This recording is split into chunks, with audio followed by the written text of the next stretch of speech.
जन्माद्यस्य यतोन्वयादि तरत चार्थेष्वभिज्ञ स्मरात्। इसका पहले एक एक लाइन पंक्ति का भाव समझिए। जन्माद्यस्य, जन्म आदि अश्य, तीन चीजों को मिलाकर के बना जन्माद्यस्य यतोन्वयादि तरत। भगवान इस संसार, इस जगत के माध्यम से संसार की उत्पत्ति करते हैं। संसार की उत्पत्ति, स्थिति और प्रलय, ये तीनों का जो कारण है वो कौन है? एकमात्र भगवान है। ये इतना बड़ा जो दुनिया, इतना बड़ा जो संसार आंखों से दिखाई और नजर दे रहा है ना, जो दृष्टि में आ रहा है, ये सब क्या है? ये संसार एक मोती की माला है, और इस मोती की माला को भगवान ने स्वयं गले में धारण किया हुआ है। अब देखो क्या होता है, जो बहुत बहुत अच्छा धनवान व्यक्ति हो ना, अच्छा पैसा वाला हो, वो अगर नकली खोटा सोना भी पहन लेगा तो देखने वाले को क्या लगेगा? बोलिए ना, सोना है।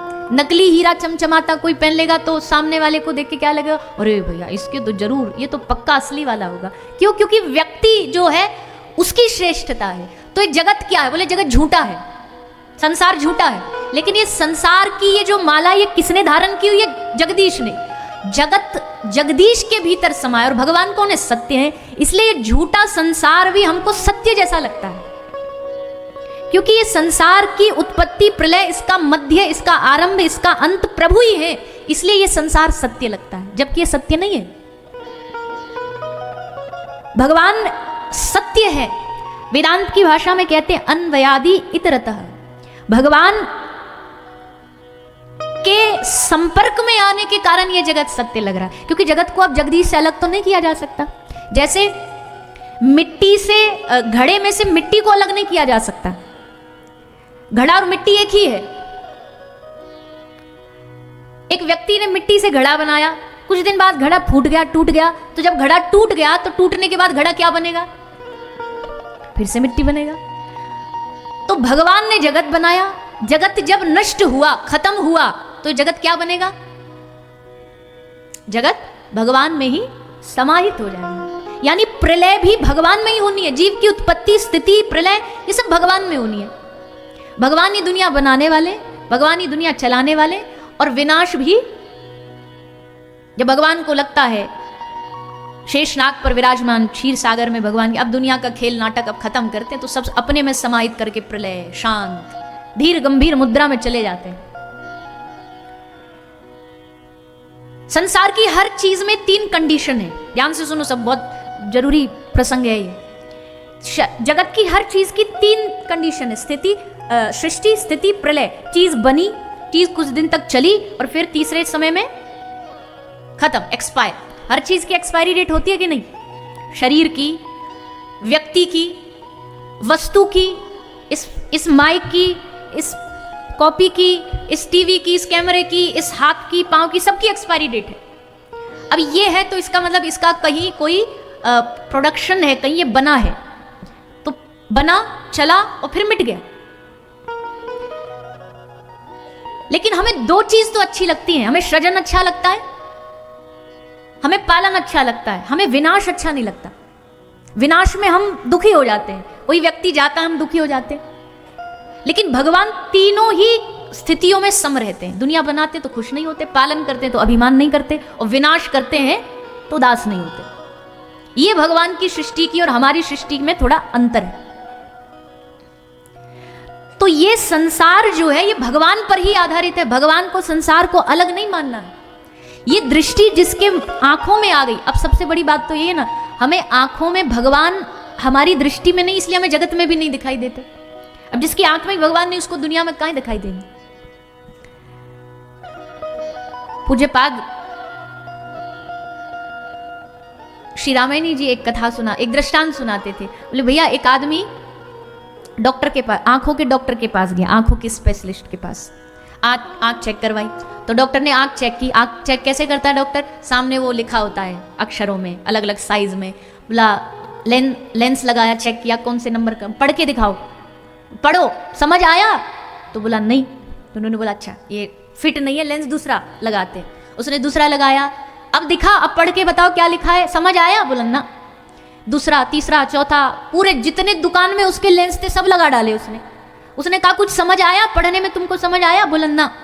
एक आदमी बोला हम बताते, रुको। उसने आके उससे पूछा तुझे पढ़ना आता है? बोले ना, अंगूठा छाप है। अरे भैया, जिसके मन में ही पढ़ाई नहीं होगी, अंदर ही पढ़ाई नहीं होगी, उसे बाहर पढ़ाई कहां दिखाई देगी? जिसके अंदर ही अक्षर नहीं होंगे उसे बाहर अक्षर कैसे समझ आएंगे? तो ठीक वैसे ही जिसके अंदर प्रभु होंगे, जिसके अंदर प्रभु का अंश भाव उसके मन में होगा, उसकी दृष्टि को हर जगह भगवान नजर आएगा, तब उसे भगवान का पता समझ आएगा। मैं हमेशा एक बात कहती हूँ, दो चीज में से एक चीज जान लो, या तो आपका भगवान से क्या रिश्ता ये जान लो, या भगवान का आपसे क्या रिश्ता ये जान लो। बस इतने में ही सारा खेल है। स्वामी श्री रामकृष्ण परमहंस के पास एक सेठ आया, आके बोला स्वामी जी हम जानते हैं आपका तो काली माता से डायरेक्ट कनेक्शन है, आपसे तो रोज मिलती हैं वो, तो आपको अगर वो मिलती हैं तो उनको हमारे पते पे भेज देना, उनसे कहना उसके पास चला जाए। तो स्वामी जी ने पूछा क्या है तेरा पता? तो उसने बताया फलाना फलाने मोहल्ले। बोले नहीं नहीं, तेरा असली पता बता। असली पता? बोला हमारा नाम। बोले ना ना, असली पता। वो बताता गया, गली मोहल्ला शहर डिस्ट्रिक्ट सब। स्वामी जी ने कहा ये तेरा असली पता नहीं है। हाँ, जिस दिन तुझे अपना असली पता लग गया ना, उसी दिन काली माँ तेरे भी सामने प्रकट हो जाएंगे। पहले तू अपना पता तो खोज। ये टेम्परेरी पता बता रहा और कह रहा है कि काली माँ आए तो हमारे एड्रेस पे भेज देना। पहले अपना पता लगा, पहले अपनी खोज कर कि तू कौन है, तेरा संबंध क्या है।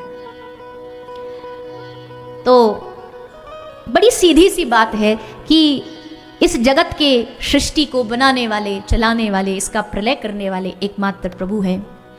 जन्माद्यस्य यतोन्वयादितरतश्चार्थेष्वभिज्ञ स्वराट तेने ब्रह्म हृदयाय आदिकवये। आदिकवये माने ब्रह्मा। आदिकवये ब्रह्मा जी भी जिनकी सृष्टि से उत्पन्न हुए, जिनके अंश से, तेजो वारी मृदाम यथा विनिमयो यत्र शर्गो मृषा धामना स्वेन सदा निरस्त कुहुकम सत्यम परम धीमहि।